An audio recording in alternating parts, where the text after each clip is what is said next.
Hello students, let's read the question. So the question is choose the incorrect pair. बताना इनमें से कौन सा इनकरेक्ट पेयर है. First one is G2 phase proteins are synthesized in preparation for mitosis. ये तो correct है, क्योंकि अगर हम देखें सेल की बात करें तो सेल साइकिल जो होता है, सेल साइकिल में अगर ये जो है इतना जो है ये क्या एम फेस है, ये क्या एम फेस है जिसमें एक्चुअल सेल डिवीजन हो रहा है. रिमेनिंग वाला क्या होगा, इंटरफेस.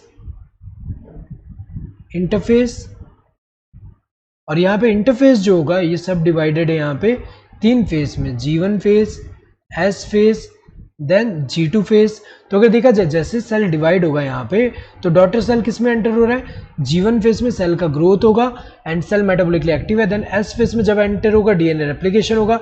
देन G2 में जब एंटर होगा प्रोटीन सिंथेसाइज करेगा और सेल जो है एक्चुअली प्रिपेयर कर रहा है यहाँ पे फॉर सेल डिवीजन के लिए. तो ये तो करेक्ट है, G2 फेज में proteins are synthesize in preparation for mitosis. Correct है. G0 phase cells in this phase remain metabolically active but no longer proliferate. Correct है.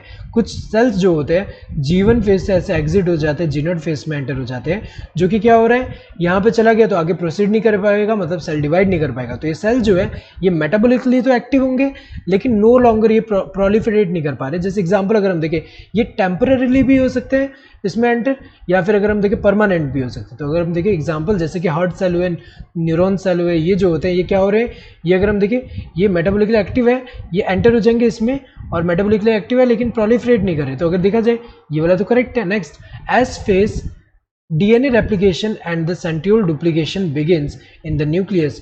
ये जो है इनकरेक्ट है, क्योंकि अगर हम देखें तो एस फेज में क्या होता है, एस फेज जो है इसमें डीएनए रेप्लिकेशन तो हो रहा है लेकिन सेंट्रियोल डुप्लीकेशन जो होगा वो क्या होगा, न्यूक्लियस के बाहर होगा. न्यूक्लियस के अंदर डीएनए रेप्लिकेशन तो हो रहा है लेकिन जो सेंट्रियोल का डुप्लीकेशन हो रहा है ये जो है किसके बाहर होगा, ये जो है न्यूक्लियस के बाहर होगा. ये तो गलत दिया है. G0 फेज हमें पता है इसको हम क्वेसेंट फेज भी बोलते हैं, क्वेसेंट फेज भी बोलते हैं. तो अगर देखा जाए यहाँ पे अगर हम देखें ये जो है ये एस फेज की अगर हम बात करें तो इस फेज में ये जो है इसका जो डुप्लीकेशन है न्यूक्लियस के बाहर हो रहा है. सो न्यूक्लियस के अंदर डीएनए रेप्लिकेशन तो हो रहा है लेकिन सेंट्रियोल का डुप्लीकेशन न्यूक्लियस के बाहर होता है, तो ये तो गलत है. Next, G1 phase the cell is metabolically active and continuously grows. Correct है. यहाँ पे G1 फेज में जो सेल है metabolically active and continuously grow कर रहा है. तो यहाँ पे इनकरेक्ट कौन सा, this third one. So hope you understood the question. Thank you and all the best.